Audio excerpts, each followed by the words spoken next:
Artificial intelligence పై ప్రపంచవ్యాప్తంగా భిన్న అభిప్రాయాలు ఉన్నాయన్నారు బ్రిటన్ మాజీ ప్రధాని రిషి సునక్. ఏఐ లాంటి సాంకేతికతతో అవకాశాలతో పాటు అభద్రతా భావం పెరుగుతోందని చెప్పారు. భారత్ లాంటి అభివృద్ధి చెందుతున్న దేశాలు సానుకూలంగా చూస్తున్నాయని తెలిపారు. పాశ్చాత్య దేశాలు మాత్రం అభివృద్ధి చెందుతున్న టెక్నాలజీపై ఆందోళన చెందుతున్నాయన్నారు.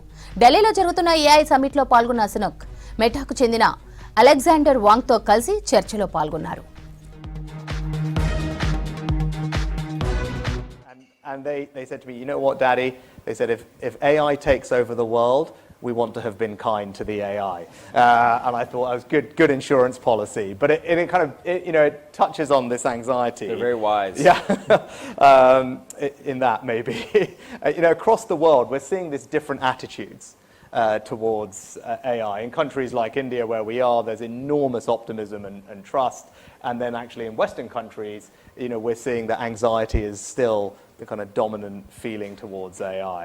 Now, I think closing that confidence gap is as much a policy task as it is a technical one. But I'd love to just get your thoughts. I mean, obviously you are at a B2C company dealing with billions of consumers every day.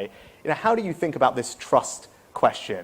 How do we get trust up in places where it is not, for something that you believe, I believe, and everyone in this room probably believes can do untold good? And I think you touched on India. India has recognised that technology leadership exactly does not depend on just inventing the technology. It's about how effectively you deploy it. And they here are focused on mass broad adoption and obviously supported by a few critical attributes. You have a very AI deep talent pool here. You talked about the rails for distribution. Obviously the digital public infrastructure here are the ID, UPI, the payments infrastructure, and then most recently the Ayushman Bharat health accounts provide these infrastructure rails to distribute apps to over 1 billion people, and they obviously have a population that's supportive of it. And I think focusing on that has allowed India to position itself as a leader by pursuing the deployment and adoption strategy.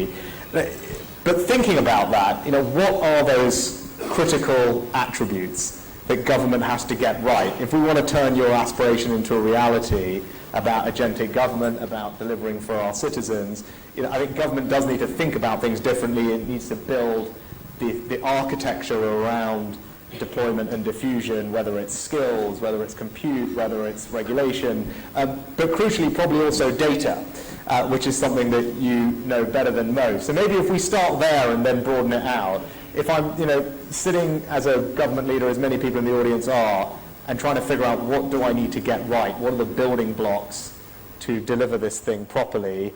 Let's start with data, and what would your advice be there, and then we'll broaden it out.